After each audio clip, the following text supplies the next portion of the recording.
The Elias Makos Show. News Talk Radio. CJAD 800. Rock and roll, everybody. Or a little bit of Mark Ronson, whatever he is. Mark Ronson and the Business International is how we start the second hour of the show. Okay, I want to start off by talking just a little bit about what comes next when you're building a family. But in a few moments, I will be talking about Chinese EVs. And I have a pop quiz for you on the text line. Send me a text message now, 514-790-0800. And here's the question. We have the first Chinese EV from an actual Chinese company, a Chinese brand, that's coming in under the Canada-China tariff deal. So the first Chinese-made, Chinese company EV has come to this country. The pop quiz I have for you is, how much does it cost? I'm looking for the starting price. The cheapest version of the car, how much does it cost? So send me a guess at 514-790-0800. And in just a few moments, I will tell you just how cheap or expensive the first Chinese EV from a Chinese brand is in this country. All right. I want to talk about family, and I want to, before we get to the Chinese EV stuff, I want to talk about family just for a bit. Now, as I ended my 30s, as I was ending my 30s, I had come to the realization that it may be the end of the Makos line for my family, okay? And I say that because I didn't have kids. I'm ending my 30s. I didn't have kids. I wasn't in a relationship with someone where I was going to be having kids. And I said, look at that. Like, I'm the last Makos, and I haven't had kids. My brother and sister did not have kids. And then you think about, well, you also want to have a boy so that they keep they can have their generation with their name, right? So I was like, geez, that's it. Not going to happen. Now, lo and behold, we're about to have our second kid. And we have Wolfie, and we've got another boy coming. So I no longer have that concern, at least for now. But I do know, like, as I get older and my children get older, I wonder if I'm going to be that type of parent that says to my children, when are you going to have kids? Are you going to have kids? Like, if I will be concerned with my children passing down my name. And I wonder if that thought has ever crossed your mind, right? I know, like, I've spoken to parents and their children now, they're in their 20s, they're in their 30s, and in their 40s, they didn't have kids. And I've talked to parents who are a little bit sad by that fact, that the line has ended.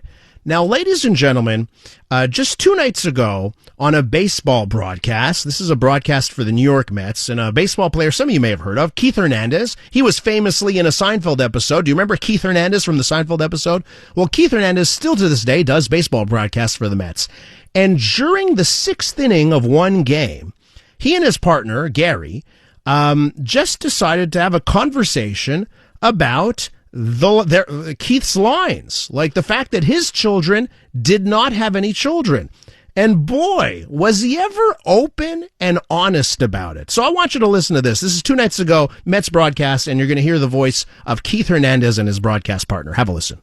So I want to get back to the last half inning. You were talking about burning out the line. Yes. I didn't think that we could leave that unattended. Very convoluted. Jessie, my oldest, has 2 kids. She's my adopted daughter, so she's not in my line. So my brother has 2 kids, and they're in their 40s, and they're not married. I don't think they're going to have kids. My 2 in their 40s, they're not going to have kids. I won't go into to one of them how that's not going to happen. So the line is burnt.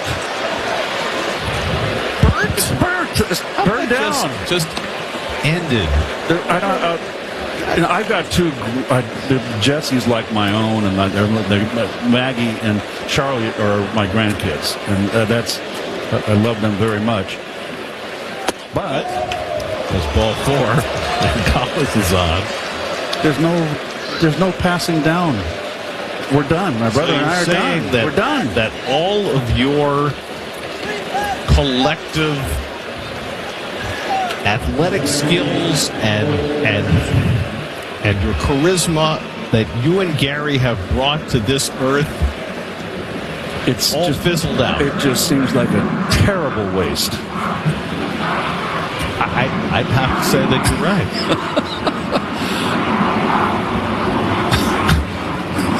The line is burned. And you know what? It's a difficult conversation. I know many people have had it about their children not having children and that being the end of the line.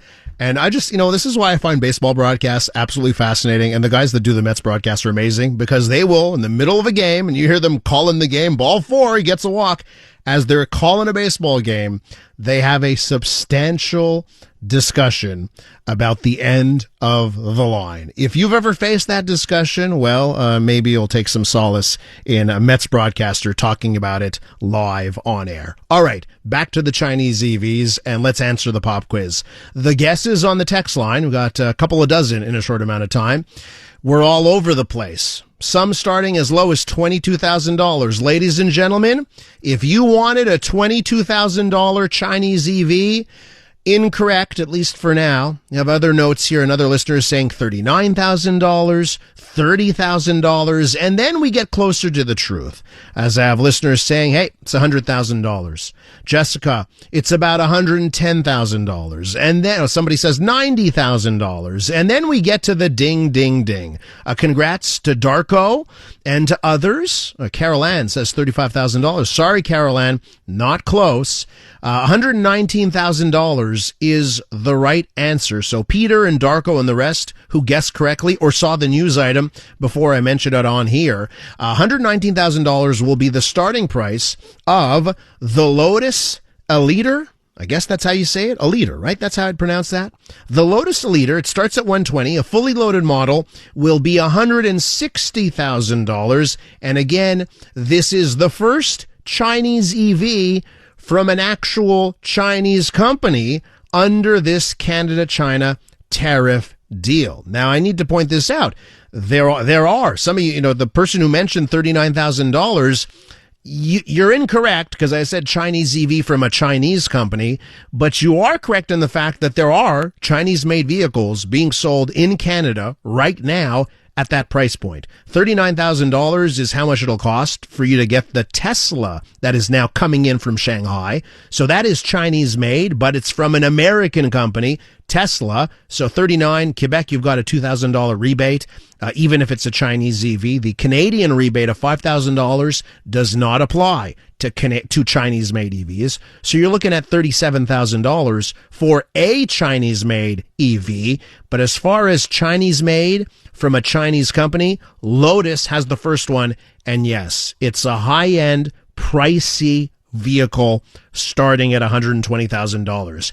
If you are waiting for BYD and others, right, other Chinese brands to come into the market at a lower price, you will need to wait a little bit longer. Now, we are seeing indications, BYD, by the way, they are starting to hire in order to open up stores or dealerships, whatever you want to call them in this country. They are targeting Montreal and Toronto and Vancouver, and I hear Calgary as well, as the first places where they will have stores.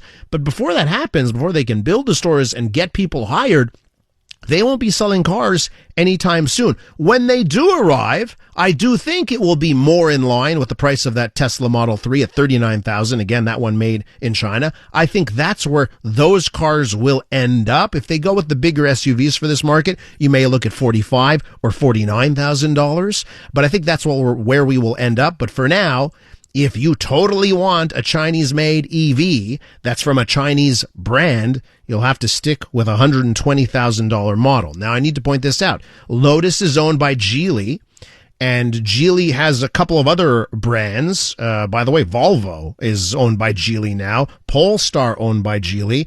And I need to point out that Polestar vehicles, as of 2027, are now banned in the U.S. They've lost their certificate to sell vehicles in the U.S. because of concerns that U.S. authorities have over connected vehicles with cameras and data collection coming from Chinese companies. And I know we've seen legislation proposed from a couple of politicians in the U.S., one senator, one congressperson from Michigan, and they have proposed that the United States ban Chinese-made EVs from Chinese brands. Wouldn't apply to a U.S. company like Tesla, but Chinese brands, Chinese EVs, they would ban them from even crossing the border on a day trip So something to think about if you are enticed by a Chinese EV made by a Chinese brand. And Carol Ann, absolutely. Lotus is a luxury EV brand. One thing I want to mention here while I have the moment, you know what I did? I hadn't done this. I've had an electric car since 2021. But I've never had the real deal charger installed at my place. In fact, my first EV I did entirely street charging. I couldn't even plug in. I didn't have a driver or anything, so I couldn't even plug into the wall with a slow outlet. And then for years now, it's been like 2 or 3 years that I'd been using just a regular outlet and plugging into the wall and charging that way at home. I finally installed a real deal level 2 charger. And, I didn't even know this was still going on. The government, the Quebec government, as long as you get a professional installer to do the installation, they give you $600 to install an EV charger at your house. So I did it 2 weeks ago. And already, when we talk about the Quebec government being inefficient, so I applied for my $600 rebate 2 weeks ago. Yesterday, I got the email saying your request has been approved. Your check is coming. So Quebec government seemingly still good at one thing, providing those EV rebates. All right, when we return on the Elias Makos Show, we're going to talk about, maybe the worst decision in Hollywood history. An AI actress is set to star in a major feature film. Would you watch a movie if a star was AI created? We're going to talk to Richard Crouse about that next. Let's do Unmistakably Canadian. It's the music that raised you. The artists raising the bar. Hi, this is Brian Adams. Hey, my name's Brett Emmons. I'm from the Glorious Sons. Hi, I'm Nelly Furtado. Made in Canada. The station that champions Canadian music. Loud, proud, and all yours. No passports required. Just press play. Tap into Made in Canada now on iHeartRadio.ca Or the free iHeartRadio app. Stories impacting Montrealers. News impacting Montreal. The Elias Makos Show. News Talk Radio. CJAD 800. For more than a century, movie stars have been human or even animals, right? You got Lassie, you got Air Bud, so we'll take that. Humans, animals, they can be stars of films. But what happens when the next leading actor isn't a real, live, breathing thing at all? That's the debate unfolding after Tilly Norwood, an AI-generated actress who sparked fierce backlash when she was introduced last year, landed the starring role in a new feature film. Hey, I'm Tilly Norwood, the world's first AI actor. I know you all say I'm not real, but who cares? Oh, God, I hate it already. Particle 6, the company that came up with Norwood, says the upcoming movie with no release date will be a comedy drama called Misaligned, about an artificial intelligence that develops human desires. Let's go to Richard Crouse, someone I know has those human desires. He's a film critic and host of Last Call with Richard Crouse. Hey, Richard, how you doing? I'm good. How are you doing? Doing great. Here's my first question. Bad idea or worst idea ever?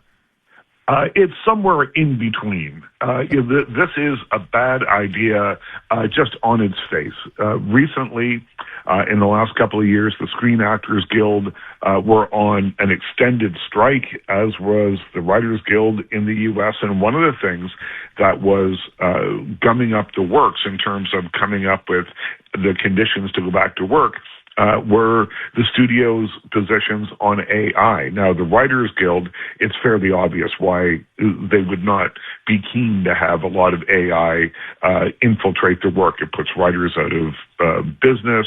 They create stories that are trained to be written by the work of real humans who are being displaced by the AI. So that's easy to understand. But the same sort of thing applies to the Actors Union.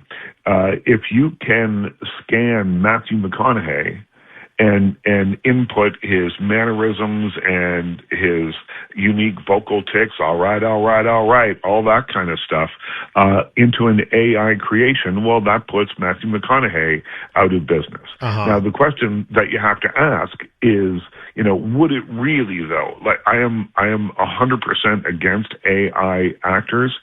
But I have a feeling that even as the technology improves, even as things get a little bit more advanced with AI, that audiences, by and large, are going to look at this and say, well, it doesn't look real. There's an uncanny, what they call the uncanny valley with the eyes, meaning that they don't look human. There's just something that looks... It's close, but not close enough, right? And it just doesn't pass the sniff test. And something in our monkey brains tells us that's not real. That's not right. And so there's that. There is the idea that we're taking jobs away from actual humans, but there's also, just on a strictly performance level, there's no opportunities for those happy mistakes on a set that can make a scene really sing, an improvised line, a look at the camera, whatever it might be, something that wasn't planned that could happen and add a real spark to a scene. And we've seen it thousands of times in movies with humans. That disappears if we start making movies with AI actors. What did they call it, Richard, when we used to get DVDs and there would be a secondary audio track that would just talk about the movie? It'd be the director talking about the film. Yeah, the commentary track. There you go, the commentary track. Like, how many times do you ever watch a movie with the commentary track and they're like, yeah, this wasn't supposed to happen. And then the actor decided to do this and it was, instant magic on camera. I guess you lose that with AI. Well, that's it, right? Because AI has no life experience to draw on. It has no emotion. The quote-unquote acting that it would do is just taking up lessons that you train the AI with from other performances. And, you can train an AI to be Meryl Streep and possibly ape what Meryl Streep has done in previous movies. But the thing that makes Meryl Streep great is that you don't know what she's going to do because she's processing it through a lifetime of experience on camera, her training and everything else. So just because she's done something once in a film doesn't mean she'll ever do it again. Whereas all you're going to see with AI is rehashing stuff that Meryl Streep has done before. Richard, what about as a gimmick? What about as a one-off gimmick? Can you see, any usefulness to just trying it out here? Well, it's kind of interesting because this, I think, is what's happening with Tilly Norwood right now. This AI character who doesn't exist in the real world, and they're making this movie misaligned. And I think she's kind of a test balloon. It is interesting to note that online she has virtually no presence. They're introducing her, I think they tried anyway, the way that Hollywood has, in previous years, used to introduce starlets. You would have Mamie Van Doren. Before she made a movie, she'd be all over the movie magazines and that kind of thing. The equivalent today is social media. So they launched Tilly Norwood months ago. I've been hearing about her for a very long time. But her social engagement is practically non-existent because you don't... people hate it. Really can't interact with someone who isn't real, with a bot. And we do it all the time with chatbots if we're phoning to complain about a product or that sort of thing. But we understand what that is. There's no real human connection. With Tilly Norwood, they're trying to have it both ways. They're trying to create an AI character and make you believe that you can have a human interaction with it. What I want to see is Tilly Norwood try to do a press tour and see what happens there.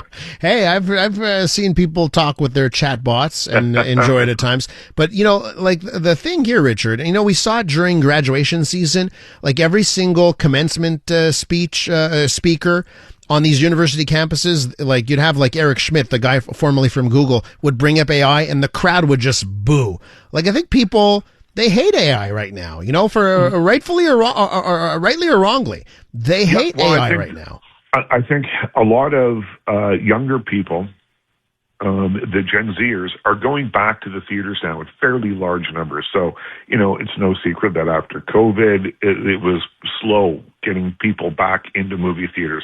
This year, 2026, is turning out to be the best year since 2019, since pre-COVID, at the movie theaters. And it's not the Supergirls and the Toy Stories that are driving that. It is Gen Zers that are going to see Backrooms and Obsession and movies that speak to them, movies that feel authentic, movies that they can relate to. They don't necessarily have the biggest stars in them. They're looking for something different. They're looking for something authentic. They're looking for something that they can relate to. And AI ain't that. Let me just ask you, Richard, to wrap up. The Val Kilmer role. Val Kilmer, may he rest in peace. There's a filmmaker that really wanted Val Kilmer for a role, got the blessing of the family. They're going to use an AI-generated version of Val Kilmer for the film. Do you see a usefulness or a value to that? If there's, one specific, maybe a smaller role and, trying it out that way? But why? Apparently Val Kilmer was attached to this movie beforehand, before he passed away. And so maybe, just maybe, I'll cut this director some slack. But it's not a Val Kilmer performance. It's an idea of what a Val Kilmer performance could be. Val Kilmer is the ultimate in anti-AI as an actor. He was someone who was mercurial. You never knew what he was going to do. His movies and his performances relied on something that was unique to him, that only he could really understand. Talk to anyone who's ever worked with him, and I met him a bunch of times, and he was a guy who walked his own path. And I honestly think that were he still with us, he'd be horrified that the idea that they were going to recreate a performance of his through AI. Richard, gotta leave it there. Always is a great chatting films with you. Thanks so much. Film critic Richard Crouse, host of Last Call with Richard Crouse. When we return on the Elias Makos Show, in transit for today, we'll talk to one NDG resident very unhappy about a new BIXI station in her neighborhood. When you hear why, you may be in agreement with her. We'll take a look at that and more on In Transit today. Stay tuned. This newscast is brought to you by Supermarché Acavan. Cool off this summer with fresh, sweet watermelon from Supermarché Acavan. Choose from juicy whole watermelons or freshly sliced, ready to enjoy. The newest tracks. Let's go. New music. And the next big thing. Always on the new music first. Your first place to hear it all. 'Cause you gon' like it, love it, wanna play it twice. Playing now. iHeart New Music. Your digital station for brand new drops, fresh finds, and tomorrow's bangers. I think we need something new. Discover iHeart New Music. Always fresh, always first. Stream now on the free iHeartRadio app. The Elias Makos Show, on demand. On demand. Don't miss a thing. Find your favorite clips at CJAD800.com and on the free iHeartRadio app. When we return, we're going to talk about a nightmare for some folks who have just had a BIXI station installed right outside their home's windows. And you think, well, what's the big deal? Well, when we return, maybe you're not thinking about this, but there's something about a BIXI station that if you lived right next to it, it would take probably about 35 seconds for you to realize, this is not good. So you'll get to hear that when we come back. Voices you trust to deliver the news. Here's what's making news right now. And help you make sense of it. What's scaring Quebecers the most? The key message here, though, is the station Montrealers have relied on for 80 years. Your station. Your voice. News Talk Radio, CJAD 800. Canadian women are looking for more out of themselves, their businesses, their elected leaders, and the world around them. And that's why we're thrilled to introduce the Honest Talk podcast. I'm Jennifer Stewart. And I'm Catherine Clark. And in this podcast, we interview Canada's most inspiring women. Entrepreneurs, artists, athletes, politicians, and newsmakers, all at different stages of their journey. So if you're looking to connect, then we hope you'll join us. Listen to the Honest Talk podcast on iHeartRadio or wherever you listen to your podcasts.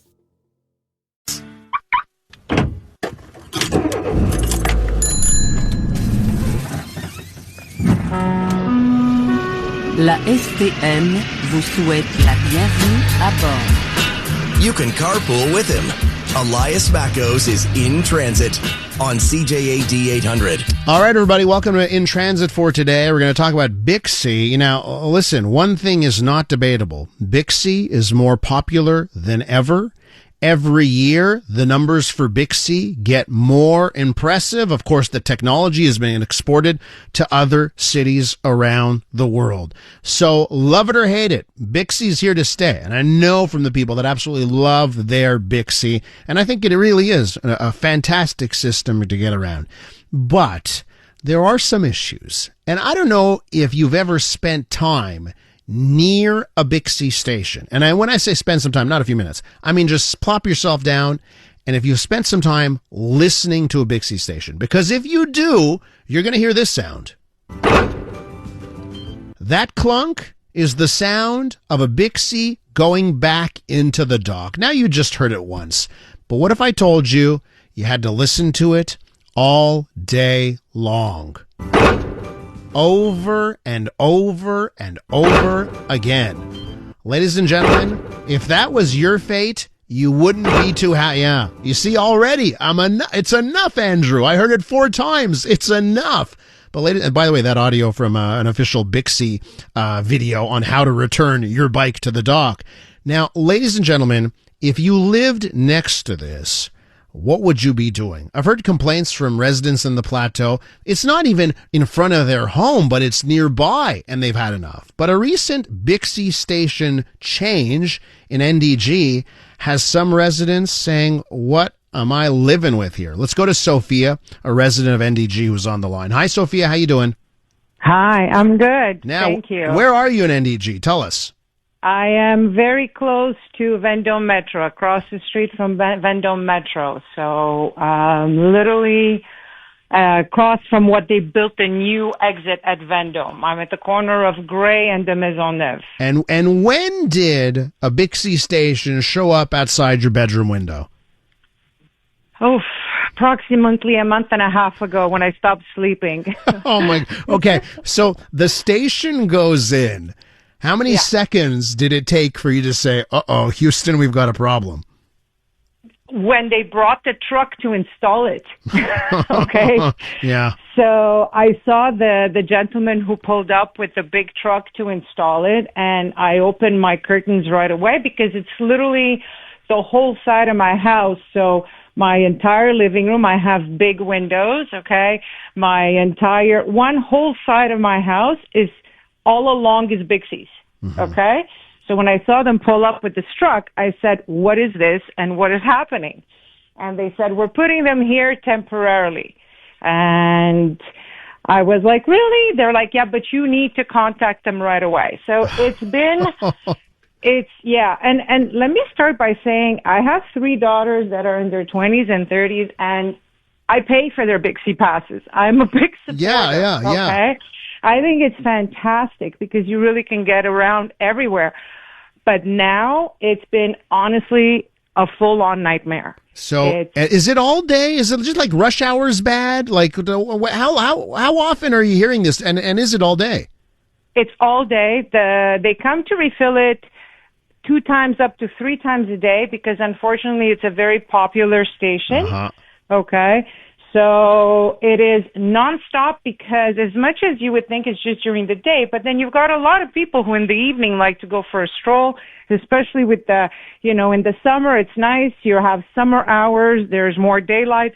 So this can go on like till 3, 4 in the morning. And especially late at night, the area is very quiet here. You would be surprised because I'm close to the metro station, but it is extremely quiet. Like, it's dead silent. Yeah, and no, I lived around there, maybe 6, 7 years ago. I lived right around there, so I know exactly what you mean. It can be a very quiet part of town. Yeah. And now it's just the clicking sound is nonstop. It's really aggressive. It's continuous. And it's also not safe the way it's placed. Okay. So listen, have you reached out to BIXI? Have you reached out to City Montreal? Have you tried to get someone to hear this and move this station? So I reached out to all 3. I reached out to the city. I reached out to BIXI. And I reached out to Montreal mayor and to the NDG borough mayor. What'd they tell you?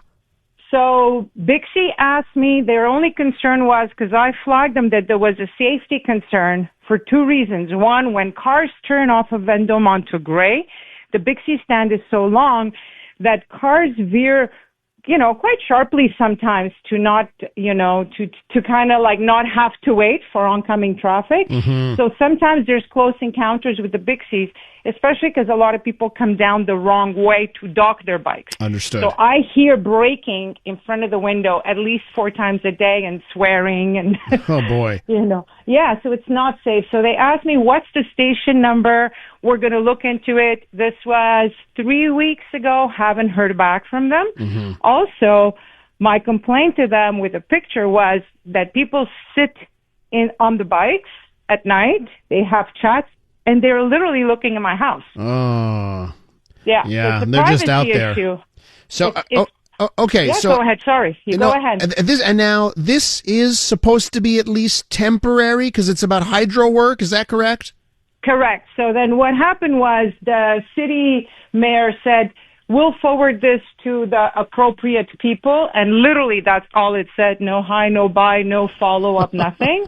And one of my neighbors was at the city council on Monday, and the borough said, supposedly this is temporary. It has to do with Hydro-Quebec work. There is no sign of Hydro-Quebec work. There was no notification of Hydro-Quebec work. So I'm going to take that with, a grain of salt. Hopefully. Thank you very much. So, Sophia, have you invested, what mitigation measures have you taken? Like, I'm thinking install a really noisy air conditioner, get some earplugs. What have you been doing? So earplugs 100%. And to be perfectly honest, I've pretty much been chased out of my own house over the weekends because on the weekends it's intolerable. And I've been going to stay at my sister's for 2 weekends in a row because it's too much. During the week I work from home. So for me it's constant, right? I don't get a break that I'm in the office. So, but other than the earplugs, I try to, I also give them dirty looks. Like, hey, somebody lives here. You know? Boy. Well, Sophia, listen, I hope it really is temporary. I have to point out, like I mentioned off the top, I saw a story about poor people in the plateau where it's not temporary. It's just their lives now where they hear this. Oh, my God. So hopefully it is temporary where you are. I did get a note from a listener. Listen to this as someone is listening to our interview. Says, hey, I'm one person. I made a whole BIXI stand move all by myself by stating why, the noise, and giving them a better alternative place. So I don't know, Sophia, if you want to go around the neighborhood and sort of analyze where they could put it instead in front of your home for the next little while. But, we have the mayor of Cote-des-Neiges NDG joining us next about the Hippodrome. Maybe I'll try and ask her if we can get you a solution. That'd be great. Okay? And I did suggest, by the way, so when I did write my complaint, I said, listen, there is already a lot of stuff on grade. There's a taxi stand, there's a tennis club, there's valet parking further up, there's the foot clinic. So why not put it one block over or right in front of the metro? Because there's huge place they built. It can cater to that. And in winter, it was in front of the metro. So I gave them alternatives because, you'd got to be positive too, not just complain and bring solutions. So I'm happy to hear it worked for that one gentleman, and hopefully, you do get a word in and something does get done. Sophia, thanks for joining us. Next to the tennis court, right? Then you'll have the BIXI stand noise and the tennis balls hitting the rackets. There you go. That's quite the symphony right there. Okay, Sophia, thanks for sharing your story. I hope you can get a good night's sleep sooner than later. Thank you. That's Sophia from NDG. Let me know if you, oh boy, not again. Let me know if you've had to deal with that or if you're dealing with the constant noise of a BIXI station. When we return, we'll talk about the Hippodrome project. We've got a major update. The mayor of Cote-des-Neiges NDG will join us to talk about it. That's next. iHeartRadio is throwing it back. 2010s, the decade. To the days of huge hits and unforgettable anthems. A non-stop stream of the biggest and best. Drake, Rihanna, Beyonce, Katy, Gaga, The Weeknd, and more. All your decade-defining favorites, all in one place. Hi, it's Katy Perry. Hey, it's Bruno Mars. This is Kesha. Find 2010's The Decade on the free iHeartRadio app. Preset the station so it's always one tap away. The Elias Makos Show. News Talk Radio, CJAD 800. All right, let's head over to the mayor of the borough of Cote-des-Neiges NDG. Stephanie Valenzuela is on the line. Mayor Valenzuela, welcome back to the program. Thank you so much for having me. How are things? How's the family? Good. My daughter's 6 months now, so a lot of changes happening right now. Beautiful. Well, bless you and your family there. I got number 2 coming any day now. I'm so excited for you. Due date's on the 16th, so I'll be dealing with what you dealt with over the last 6 months. A newborn. Yes. All right, so Mayor Valenzuela, I want to get to just one thing right off the top. Didn't let you know this, but we just spoke to someone who lives in your borough in Cote-des-Neiges NDG. Poor woman named Sophia, and right outside her door, they installed a BIXI station. Now, apparently it's temporary because of Hydro-Quebec, but this poor woman, she doesn't even stay at her home on weekends now. She can't get a night's sleep. I don't know if there's any way that this BIXI station, which is there temporarily, can be moved sooner than later for this poor woman in her sleep. Yeah, thank you so much for giving me the opportunity just to answer on that. So we were made aware of the situation, and as soon as we understood how it had an impact on the residents, well, we've been in contact with BIXI, we've been in contact with Hydro-Quebec, and in the coming days, we're pushing for it to be moved onto Marlow. So it won't have an impact on the residents on Grey, and even with the continuity of the work for Hydro-Quebec in November, there shouldn't be an impact in terms of moving it back on Grey. So hopefully in a few days we'll be able to ensure that the residents on Grey can sleep a little better and stay at home on the weekends. All right, fantastic news. A little update there for Sophia. So Sophia, hopefully you can ditch the earplugs sooner than later. Okay, Mayor Valenzuela, let's talk about the Hippodrome. And you know, I'm kind of amazed I get to say that sentence on air because it seemed like it was never going to happen. But truly, what is the progress that we're talking about? Is this baby steps? Is this a leap? How do you describe the news that you announced yesterday?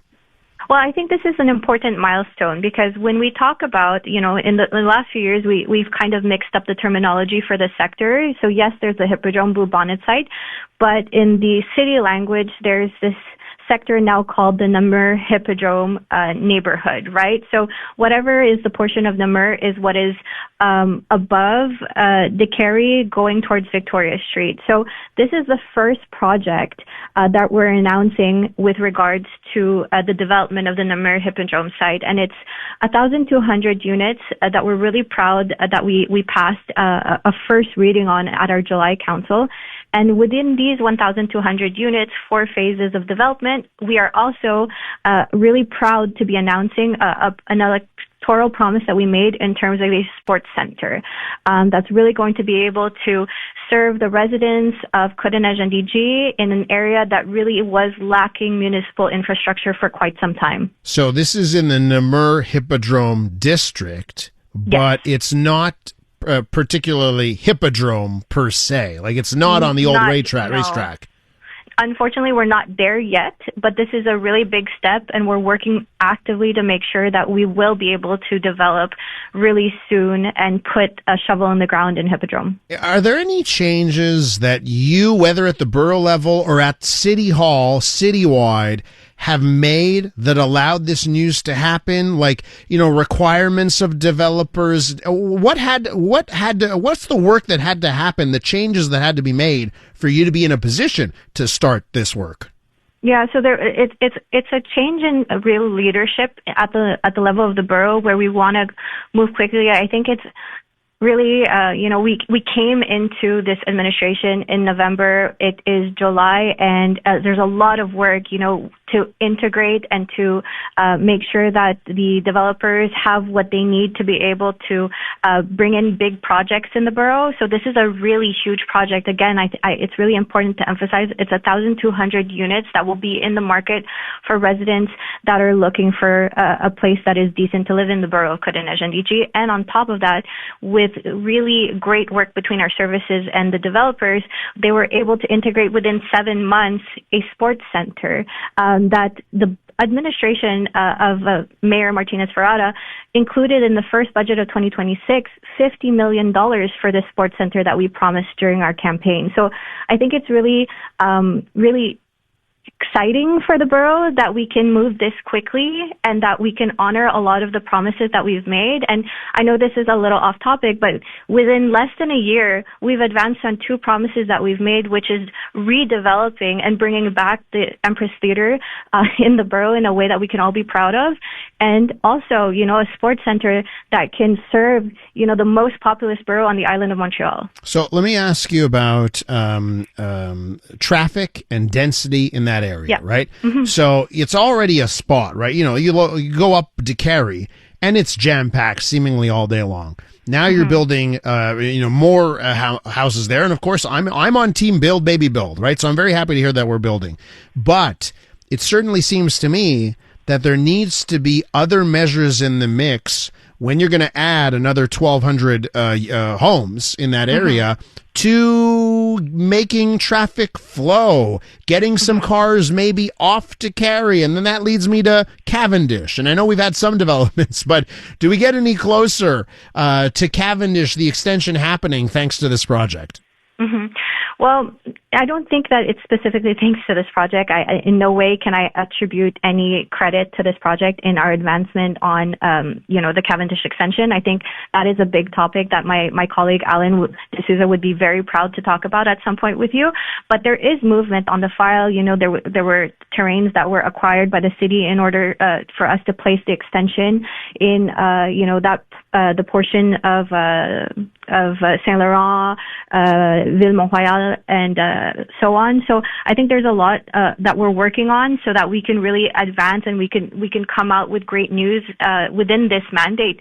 But I think we also have to be realistic in the sense that we've just been in this mandate for 7 months and we're trying to go as quickly as we can. And, given the fact that we wasted a lot of time in the last 8 years sitting on, this land and on projects that are fundamental for circulation in our area. But with regards to this project in general, I think it's important to note that with 1,200 units coming in, yes, there's going to be more people. Yes, there's a possibility of having more circulation in terms of vehicles, but we're 200 meters away from the Metro station. Mm-hmm. So that's one thing. So we're hoping to bank on the fact that families that come into these units or individuals that come in will also have very direct access to a structured public transportation system. And also, there's going to be some innovation with regards to this project because we're going to have the first type of parking system that is open to the public. It's not specifically only for residents. Anyone that is in the area will have the opportunity to be able to park there. So we're really looking at new innovative ways to meet the challenges that we have in our neighborhood. And lastly here, the Hippodrome side of things. Yes. When do we get there? Because I'm at my wit's end here. I say we just turn it back into a racehorse track if we can't build housing, right? So when do we get to the promised land of Hippodrome development? Yeah, well, I think everyone has been aware that the main challenge that we have here is, at the end of the day, in terms of our finances and how do we get the money that we need to invest in the infrastructure needed, right? So that we can finally put homes there. People can have access to water, have access to electricity on that terrain. So we're working actively on that. We're working with many, of our counterparts at the federal level, at the provincial level, so that we can have something really concrete that people can look forward to.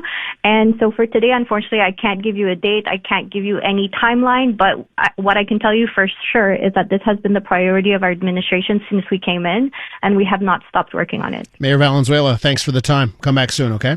Thank you so much, and congrats if I don't get to speak to you for your baby. Merci beaucoup. Thank you so much. That's the mayor of Cote-des-Neiges NDG, Stephanie Valenzuela. When we return on the Elias Makos Show, we're going to be speaking to Carl Moore. Of course, he's host of the CEO series on CJAD, and he's a professor at the Desautels Faculty of Management at McGill University. You know him and love him, and I can't wait to get his take on Anko van der Werf, the new CEO of Air Canada. Is he the right person for this job? We'll get Carl's take next. iHeartRadio is throwing it back. 2010s, the decade. To the days of huge hits and unforgettable anthems. A non-stop stream of the biggest and best. Drake, Rihanna, Beyonce, Katy, Gaga, The Weeknd, and more. All your decade-defining favorites all in one place. Hi, it's Katy Perry. Hey, it's Bruno Mars. This is Kesha. Find 2010's The Decade on the free iHeartRadio app. Preset the station so it's always one tap away. You're listening to the Voice of Montreal. News Talk Radio, CJAD 800. An iHeartRadio station. Listen, and you're there for heart-wrenching knockouts. The world's biggest stage. And breathtaking triumph. 2026 FIFA World Cup. The knockout stage. Every match, every moment. Listen on TSN Radio. Join the globe on the road to the July 19th final. 2026 FIFA World Cup. Stream it all live on TSN Radio. Available on iHeartRadio.